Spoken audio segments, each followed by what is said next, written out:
De BFM Story, on va revenir sur cette vague de soutien assez incroyable concernant le chauffeur du bus de la RATP qui a giflé un collégien. Nicolas Paganelli, bonsoir, vous êtes avocat au barreau de Seine-Saint-Denis.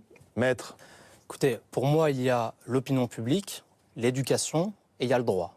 Ce qu'a fait ce chauffeur RATP, c'est inacceptable sur un plan juridique, puisque premièrement, c'est contraire au règlement interne, vous l'avez rappelé tous, de la RATP, mais surtout, c'est un acte de violence volontaire contre un jeune, étant entendu que la personne qui frappe, donc l'auteur de l'infraction, est une personne, ce qu'on appelle dans le jargon, qui est une personne chargée d'une mission de service public, c'est une circonstance aggravante. Donc en théorie, il risque jusqu'à 3 ans d'emprisonnement. Je pense que ça n'ira pas jusque-là. 3 ans d'emprisonnement.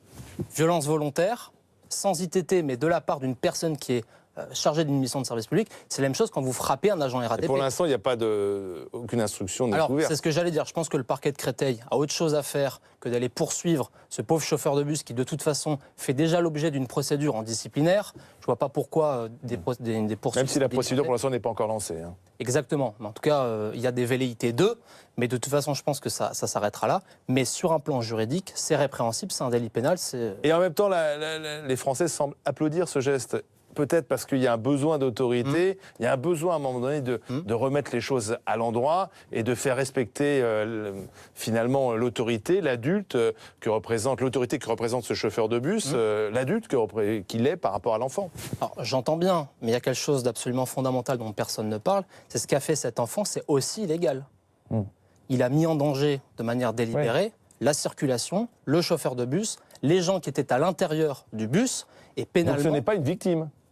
Parce que madame dit c'est une victime, mais c'est pas une victime. C'est une victime d'actes de violence, mais lui-même est l'auteur également d'une infraction pénale. Et d'une injure aussi. Absolument. Maître Paganelli, au barreau de Saint-Denis, il y en a beaucoup des cas comme ça d'incivilité, c'est le quotidien? Il y en a malheureusement de plus en plus. Alors moi je ne prends plus les transports en commun, donc je ne peux parler que de ce que je connais, de ce que je vois au quotidien.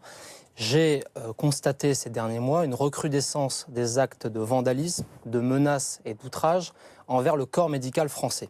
Et il faut bien expliquer que ce n'est pas des gamins, là, ce sont des adultes. Non, ce sont des adultes consentants. Les incivilités, ça ne concerne pas que les jeunes. Exactement. Et j'ai même défendu, et je trouve ça extrêmement regrettable, une médecin de 50 ans qui était gynécologue, qui a été menacée, frappée, dont le cabinet a été détruit parce que le mari d'une femme qui venait se faire ausculter voulait assister à la consultation. Elle a refusé, il s'est vengé.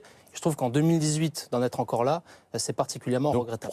On peut aussi parler du préjudice d'image pour la RATP, puisque j'ai noté un article du 7 septembre 2018, avec un contrôle à Rueil-Malmaison qui a dégénéré, 2 agents RATP qui auraient violenté une usagère qui avait fraudé, elle avait sauté la barrière, 45 jours d'ITT, le col du fémur déplacé, donc ça fait quand même 2 événements coup sur coup en même pas un mois, et je pense que c'est de nature à inquiéter la RATP.